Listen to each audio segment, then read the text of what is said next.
Everyone, मैं हूं विकास और आज हम पढ़ने जा रहे हैं कुछ नेम रिएक्शंस के बारे में जो कि सीबीएसई बोर्ड के लिए काफ़ी इंपॉर्टेंट है क्लास 12th के एग्जामिनेशन के लिए। तो पहली जो नेम रिएक्शन है, जो सबसे पहले हम जहां से स्टार्ट कर रहे हैं, दैट इज़ विलियमसन्स सिंथेसिस। अब विलियमसन सिंथेसिस में क्या करते हैं, हम एक कोई एल्कोक्साइड ले लेते हैं और एक एल्काइल हैलाइड लेते हैं। फॉर एग्जांपल जैसे हमारे पास इथेनॉल है C2H5OH, इसका H हटाकर इसका हमने सोडियम सॉल्ट ले लिया, this is known as sodium ethoxide. क्या कहेंगे इसको? सोडियम इथॉक्साइड करके कहेंगे। तो एल्कोक्साइड का मतलब होता है किसी भी अल्कोहल मतलब जिसमें OH ग्रुप लगा हो, उसके H को हटाकर और उसकी जगह अगर हम उसका सोडियम सॉल्ट ले लेते हैं, Na लगा देते हैं, तो हम क्या करेंगे कि इसका Na हमने लगा दिया यहाँ पर और किसी भी अल्काइल हैलाइड से इसका रिएक्शन करा देते हैं, जैसे CH3CH2Cl। This is alkyl halide, this is called ethyl and this one is Cl लगा है तो क्या कहेंगे? Chloride, ethyl chloride.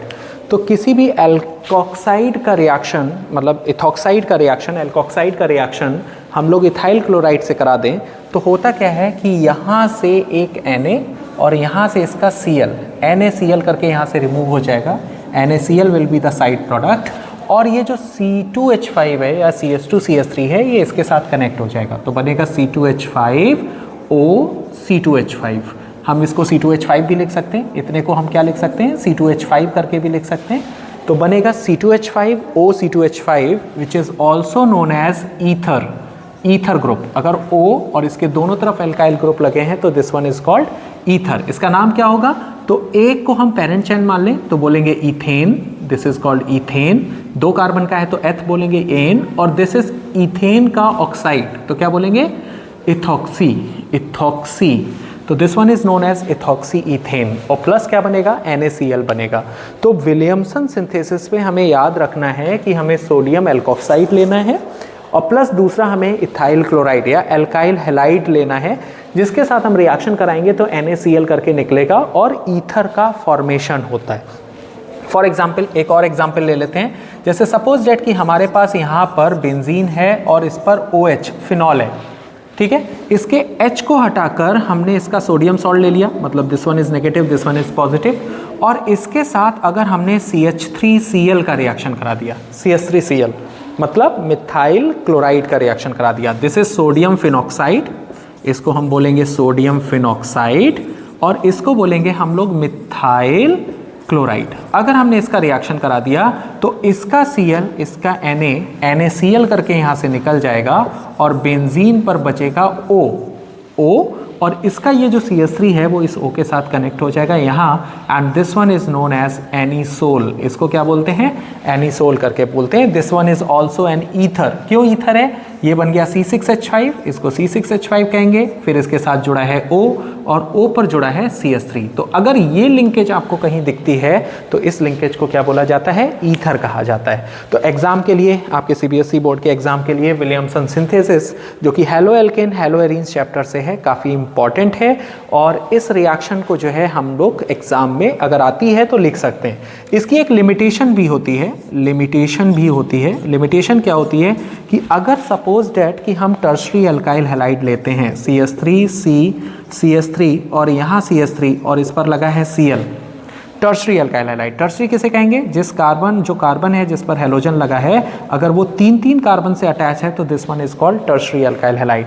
और जब इसका रिएक्शन हम किसी अल्काइल हैलाइड से एल्कोक्साइड से करा देते हैं, सोडियम एल्कोक्साइड से कराते हैं, तो it behaves like a base, एक स्ट्रॉन्ग बेस की तरह बिहेव करता है और ये बेस यहाँ से Cl और यहाँ से HCl निकाल लेता है और यहाँ एल्कीन का फॉर्मेशन हो जाता है, C डबल बॉन्ड CH2 और CH3 और प्लस यहाँ से क्या निकलता है? यहाँ से निकलता है एक H, यहाँ से एक Cl, HCl निकलता है और इसका HCl इसके Cl और Na के साथ रिएक्शन करके NaCl बनाता है और प्लस इसका H इस पर लग जाता है और बनता है CH3OH। तो कहने का मतलब हुआ कि यहाँ एल्कीन का फॉर्मेशन हो जाता है अगर हम टर्शरी अल्काइल हैलाइड को लेते हैं इस रिएक्शन में।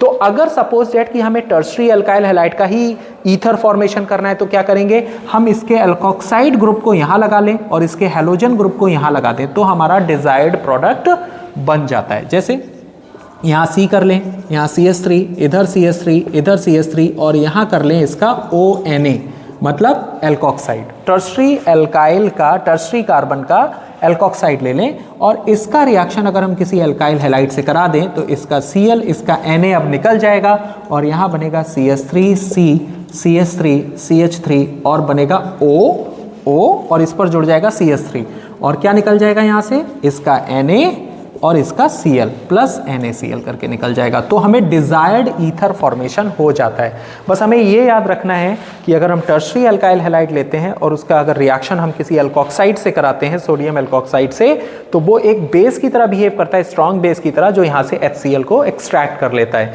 तो ये केवल टर्शरी के केस में होता है, टर्शरी अल्काइल हैलाइड के केस में होता है, बाकी और किसी केस में नहीं होता है। तो अगर लिमिटेशन हमें लिखने को आती है तो हम यहाँ पर बताएंगे कि यहाँ पर ईथर फॉर्मेशन ना होकर एल्कीन का फॉर्मेशन होता है अगर हम टर्शरी अल्काइल हैलाइड लेते हैं। तो बाकी सभी केसेस में आपको समझ में आ गया होगा कि अगर ऐसी कोई रिएक्शन होती है जिसमें एल्कोक्साइड है, मतलब सोडियम का ऑक्सीजन के साथ में कहीं कॉम्बिनेशन है, कहीं भी अल्काइल हैलाइड है, तो आंखें बंद करके आप सीधे ईथर फॉर्मेशन कर दीजिए।